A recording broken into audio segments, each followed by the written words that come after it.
This has to be the last question. All right, I'll make it quick. Yeah. Earlier when you talked about criminality and creativity trends in men peaking at 14, it reminded me of something you said. I think it was Joe Rogan talking about SJWs and kind of in how they create their own chaos, talking about how adolescents have this drive to change the world. And I was wondering if those three, the criminality, creativity, drive to change the world, are linked, and if so, if they manifest differently in men and women, and if they kind of come from the same area. Well, I think they are linked, but I'm going to concentrate more on the second part of your question. So I'm going to ask you guys to think about something. So I talked to a friend of mine the other day. He's a very, very smart guy, and we've been talking about, well, all the sorts of things that we've been talking about tonight for a long time, and we were talking about the relative evolutionary roles of men and women. This is speculative, obviously. And because our research did indicate, it's tentative research so far, that the SJW sort of equality above all else philosophy is more prevalent among women. It's predicted by the personality factors that are more common among women. So agreeableness and high negative emotion. Primarily agreeableness. But in addition, it's also predicted by being female. And that's interesting because in most of the personality research that I've done, and as far as I know in the literature more broadly speaking, most of the time you can get rid of the attitudinal differences between men and women, or at least reduce them by controlling for personality. So if you take a feminine man and a masculine woman, then the poles reverse. But that didn't seem to be the case with political correctness.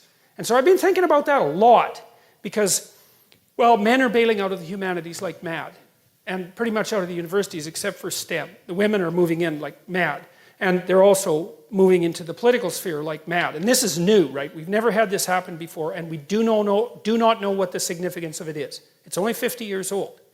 And so we were thinking about this, and so I don't know what you think about this proposition, but imagine that historically speaking, it's something like women were responsible for distribution and men were responsible for production. Something like that. And maybe that's only the case really in the tight confines of the immediate family, but that doesn't matter because that's most of the evolutionary landscape for human beings anyways. What the women did was make sure that everybody got enough. Okay, and that seems to me to be one of the things that's driving, at least in part, the SJW demand for equity and equality. It's like, let's make sure everybody has enough. It's like, well, look, fair enough, I mean, you can't argue with that. But there's an antipathy between that and the reality of differential productivity, because people really do differ in their productivity. So, all right, so to answer your question fully, I do think that the rebellious tendency of adolescence is associated both with that criminality spike, especially among men, and with creativity. Yes.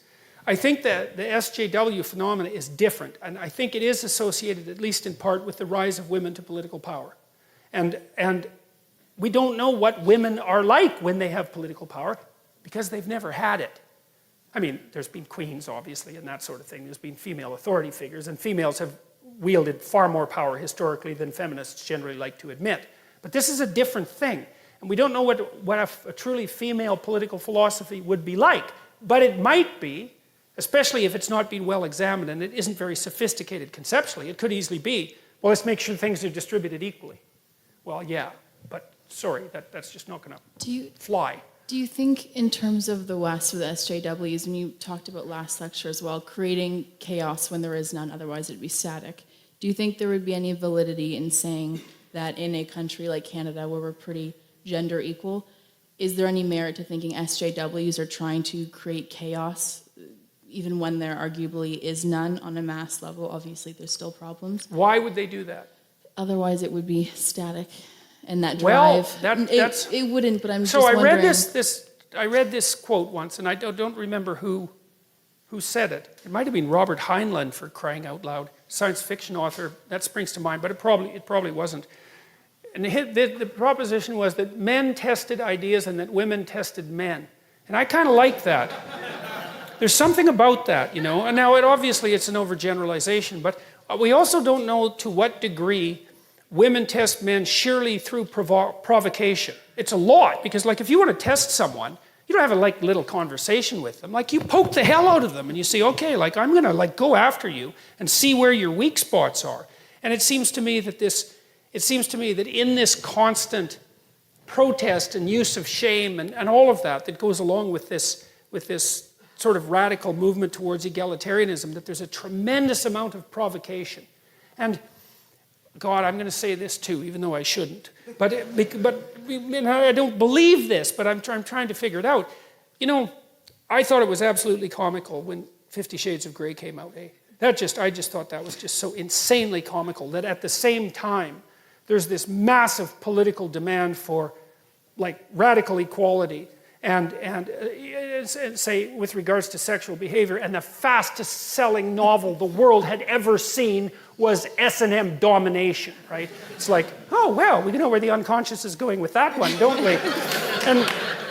And sometimes I think, like, because one of the things that I've really tried to puzzle out, and it's not like I believe this, right? I'm just telling you where the edges of my thinking have been going, is that you have this crazy alliance between the feminists and the radical Islamists that I just do not get. It's like the feminists, it's like why they aren't protesting nonstop about Saudi Arabia is just completely beyond me. Like I do not understand it in the least. And I wonder too, I just wonder bloody well, this is the Freud in me, is like, is there an attraction, you know, is there an attraction that's emerging among the female radicals for that totalitarian male dominance that they've chased out of the West? And I mean, that's a hell of a thing to think, but after all, I am psychoanalytically minded, and I do think things like that. Because, like, I just can see no rational reason for it. The only other rational reason is that, well, the West needs to fall, and so the enemy of my enemy is... My friend, exactly. Now, what is it? I got that wrong, but... The enemy of my enemy is my friend. Yes, exactly. Yeah, that's why Islamists tend to vote liberal as well. Yes, well, so that could be the case. But I'm not going to shake my suspicion about this unconscious balancing, because as the demand for egalitarianism and the eradication of masculinity accelerates, there's going to be a longing in the unconscious for the precise opposite of that, right? The more you scream for equality, the more your unconscious is going to admire dominance. And so, well, that's how you think if you're psychoanalytically minded. And, you know, I'm a great admirer of Freud. He knew a hell of a lot more than people like to think. And so, which is partly why everyone still hates him, even though it's been 100 years since he's, you know, really been around. So, all right, we should stop.